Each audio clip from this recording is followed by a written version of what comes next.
When you think of the food scene in Cabo San Lucas, Mexico, you'll probably associate it with an all-inclusive resort and buckets of margaritas. But there is so much more to Baja cuisine than that. From the best Mexican hot chocolate to a table-side Caesar salad to die for, and of course, muchos tacos, we'll show you the top 15 places to eat in Los Cabos, Mexico.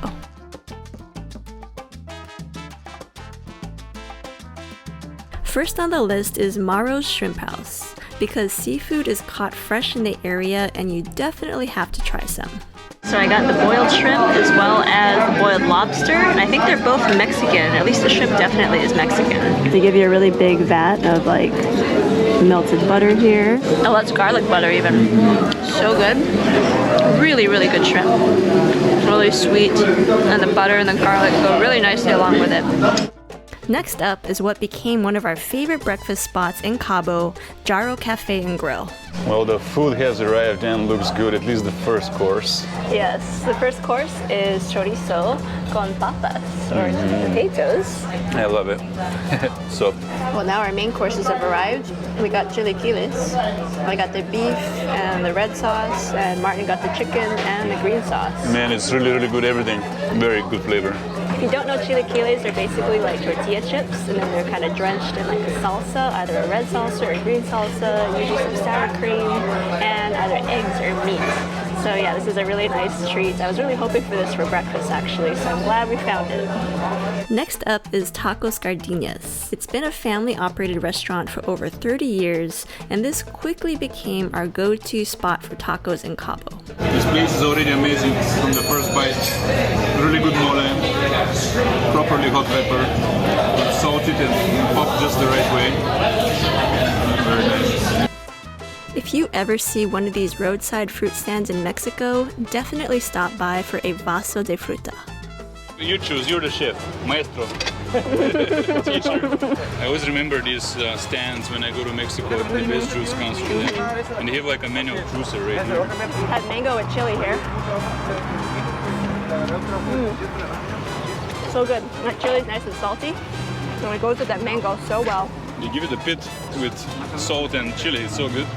Hoy tenemos fiesta. These fruit bowls are usually served with a chili lime seasoning that adds a savory element to the sweet fruit. Que grande.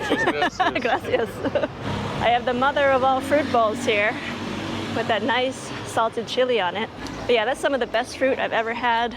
And he was saying too that the basura, the fruit pits and the skin, the cow eats it, so that's great, very sustainable.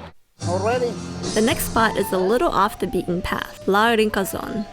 This is where we enjoyed a shot of tequila and freshly made guacamole. Quite a few restaurants in Cabo will offer to make guacamole tableside. This is a great way to interact with your server and also learn how to make authentic guacamole. Avocados are from here? Yes. No, not from here. No? From Mexico. Okay. But the avocados, you know, they're grown all over one place, only in the state of Michoacán, here in Mexico. Would you like some onion too? Llévatelo, por favor. There you go. It's great. For our next meal, we consulted Google Maps and ended up at a gem of a restaurant. The owner was from Veracruz, and she cooked up some of the best authentic Mexican food that we had on this trip. I'm getting a pozole, which I really like getting in Seattle. I want to see what it's like in this place. I'll see on Google Maps that it's traditional, authentic, blah, blah, blah, 5-star. The pozole is really nice. There's big chunks of meat as well as avocado. And yeah, the broth is really nice. It's not too much. It's really well flavored. Even better with a homemade tortilla. And that's authentic Mexican birria. And Martin's been perfecting his birria recipe, so now he has another thing to stack it up against. Yeah, and the birria is actually from BAJA, from Tijuana in the north. For our final meal in Cabo San Lucas, we went to Los Tres Gallos. Unfortunately, we had a sound failure here, and we happened to experience not only our best meal in Cabo here, but also the best mariachi bands. I really wish you could hear them. But on to the food. The feast started with grilled bone marrow, topped with salsa and flank steak. Then we had a Caesar salad prepared tableside. Neither of us usually like Caesar salads, but this one tasted so good. Maybe it's because the Caesar salad was invented in Baja, Mexico. For the main courses, I got grilled totayaba, a fish only found in the Sea of Cortez. It had a fresh, clean, and buttery flavor. Definitely a unique tasting fish. Meanwhile, Martin got what he considers one of the best steaks of his life. It was so tender, juicy, and well marinated, and I kinda wish I got the steak. These next restaurants are located in San Jose del Cabo, a picturesque colonial town a half an hour away from Cabo San Lucas.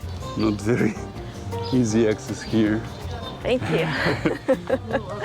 Our first stop is at the Coffee Lab. Open since 2015, they roast 4 of the main coffees sourced in Mexico, from Chiapas, Veracruz, Guerrero, and Oaxaca. I got my Chemex. When I used to drink coffee, I would make myself pour overs over all the time. The only difference is that I replaced the paper filter of the Chemex with metal because I could taste the paper. I had gotten to that level of being particular, and then I quit. But now I'm drinking because we couldn't sleep last night. For lunch, we hit up a chic cafe and bakery with a nice selection of Mexican breakfasts, a couple of which we had never heard of, so we had to try them. I'm having some kind of dried Spanish meat with avocado and egg. The meat smells good. Let's see how it tastes. I like it. It's interesting. It makes me think of the way nomads used to prepare their meat under the horse saddle, so that's how it cooks. I can definitely taste that it's been dried before, but it has like a really nice kind of salty flavor to it. But yeah, it's really interesting. It's kind of a light flavor. It's not very intense. It looks like a little Indian thing. What's the name again in the Indian Kind of like a cuisine? samosa, Yeah. at least the way it looks. This one's filled with, I think, some kind of pepper. So you can definitely taste the pepper inside of it. And the outside is nice and crispy. So I would definitely eat this again. Mezcal is typically served as an alcoholic beverage, so we couldn't pass up the chance to try it as an ice cream. So I normally don't like mezcal. That's pretty good. Yeah. It's hard to describe. I mean, it's mezcal, so if you know what that tastes like, that's what it tastes like. Yeah. But it's very subtle. It's not too sweet, Yeah. which is nice. The coconut is actually a good touch. All right, we're here at a restaurant called La Lupita, and I've read a lot about the tacos here. So we have some tacos on order, but the first thing we have is a queso dish. It's like quesos from around Mexico, regional cheeses. So there's chunks of avocado, some black beans, as well as some fresh corn tortillas here. Cheese and chorizo and avocado. All good things. Really solid chorizo. The cheese is kind of subtle, but I love that it's just this big chunk of warm cheese in there. All right, the first one I've got here is the duck mole. That mole is pretty sweet. You can definitely taste that chocolate in the sauce. But yeah, that's different. I've never had a mole duck. Usually mole is chicken or some other protein. The next one is also the most expensive one. It's the one I'm most excited about, but it's like a ribeye, and it's supposed to be done Asian style. There's a little bit of ginger and some hoisin sauce, but actually very light on the Asian flavor. I like to have more, maybe sauce or just something. But yeah, nice attempt. The last one we got here is the BAJA scallops. I love scallops. These are actually breaded and fried, so it's kind of like a fish taco. Nice. Scallops are super light, so it's kind of like a nice fishy flavor. It's not too overwhelming, but yeah, I like this one probably the most actually out of all of those. Street vendors selling elotes are also a common sight in Mexico. Well, I was just wondering if we were going to find some vendors down by the beach, and indeed we have. We've in fact found the elote man. That's right. Queremos dos elotes. It's dripping hot sauce, so it can't be bad, right? Yeah, good. With cheese and hot sauce. So good. Trader Joe's has this elote seasoning, and it tastes almost exactly like this. We timed our visit to coincide with the Mercado Orgánico, or Organic Farmers Market of San Jose del Cabo. There was so much food to try, and here are some of our favorites. So I don't even know what this is actually. That's why I ordered it. It's like a tlacoyo. Tlacoyo. Okay, so I broke off a piece here. It's stuffed with frijoles or beans and covered with, it's almost like a fresh salsa. It's like really chunky, and also some cotija cheese. It's nice because it's nice and warm with the beans and the tortilla, but on top you have that fresh salsa, which is a really nice thing that I like about Mexican food. We always seek to blend some kind of fresh element. Everything looks so good. Yeah, look at that. We're gonna need forks. Yeah. No, you just eat it like a pizza. What's the name of this dish? Volcán. Next up is a volcan, also known as a vampiro in other parts of Mexico. It's a crunchy taco shell topped with melted cheese and other toppings. Oh, that chicken is so good. We got chicken and cactus and mushrooms. Very saucy. It's on like a hard corn tortilla with some cheese on the below it, and really good. Yeah, it's very flavorful, tender, slow-cooked chicken. Love it. Tepache is a fermented drink made from the rind and the peel of a pineapple. Despite being fermented, it's considered a non-alcoholic beverage, and its origins can be traced back to pre-Columbian Mexico, when the drink was made with corn instead of pineapples. It has that topping of spices on top of the edge. Tajin, yeah. It's very nice. Definitely tastes like pineapple with a nice little salty flavor to it. It's not very spicy, it doesn't taste fermented or alcoholic or anything like that, but it's really, really good. Gracias, señor. Very good. Muy bien. Muy bien. Para compartir aquí con nuestro público la última Hola, dos de maracuyá. No maracuyá. No maracuyá, okay. Guava para mí. Dos guava. And finally, we have agua fresca, another non-alcoholic drink made of fruit juice, sugar, and lime. Well, they ran out of our top choice, the maracuya, or the passion fruit, so instead we got guava with pineapple. Yeah, good enough for me. Though we will get our maracuya before he leaves here. Good guava, though. Guava you don't really see in Northwest, so. Yeah, it is. Some of these fruits, guava, passion fruit, and a few more, papaya, I think, they rot so fast they can't be shipped north. Really good guava, though. Our final batch of featured restaurants comes from Todos Santos, an artist town located an hour north of Cabo San Lucas. Our first stop was for Mexican hot chocolate. It's hot chocolate seasoned with spices such as cinnamon, allspice, nutmeg, and even chili. Chocolate is actually from Mexico, and they used to drink it way before Columbus or anyone else from Europe came here. They were drinking lots and lots of hot chocolate. That was like their drink, like the big thing.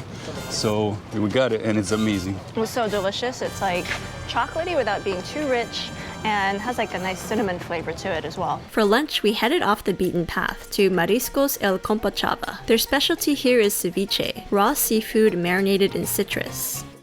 Queremos ceviches. ¿Qué tipo es lo más popular aquí? Es una orden como para dos personas. Para Okay, dos? para dos, sí. Perfecto. It's mixto, which is several kinds of stuff. It's almost like a salsa, but with fish inside of it. Really good. What's also interesting is that ceviche is not really from Mexico. It's from South America, yeah, Peru. like Peru. But they do it pretty well here. One thing people should know is that Mexican fishing villages are fantastic. So good. Beaches are great there, but the seafood is just up there with the best in the world. And for lunch, we decided to finally try the Mexican version of sushi at a Japanese restaurant called Noah.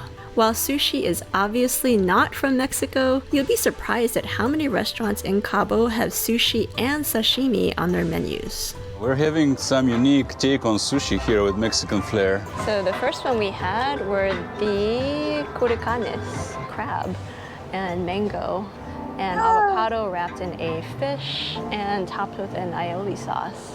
Yeah, and then we have some rolls over here and tataki, which is basically seared fish, thinly sliced, with a bunch of seaweed. The spicing is Mexican, while the rest is Japanese. I actually quite like it. I'm really curious about the sushi here. It has like, I think, boiled pepper on top. Yeah, It's let's really find good. out how good that is. It's good, it's very subtle, but it's good. I do like it. This is how vlogging is sometimes. You just have to hold the baby or do what you can to keep him happy and still keep on traveling and eating. But so far we've sampled all the dishes, and my favorite has actually been the tataki. It has, a lot of flavor and spice to it. I think, you see some of the chili powder there on the side, but that's what's making the sauce all red. Yeah, I get tataki pretty much every time I see it on the menu, but this is the most flavorful one I've ever had. It has a nice spice, but it's really subtle. It kind of like builds on itself, I guess. Like it's there, but it's not like a kick in the face. It's not like wasabi. It's its own kind of thing.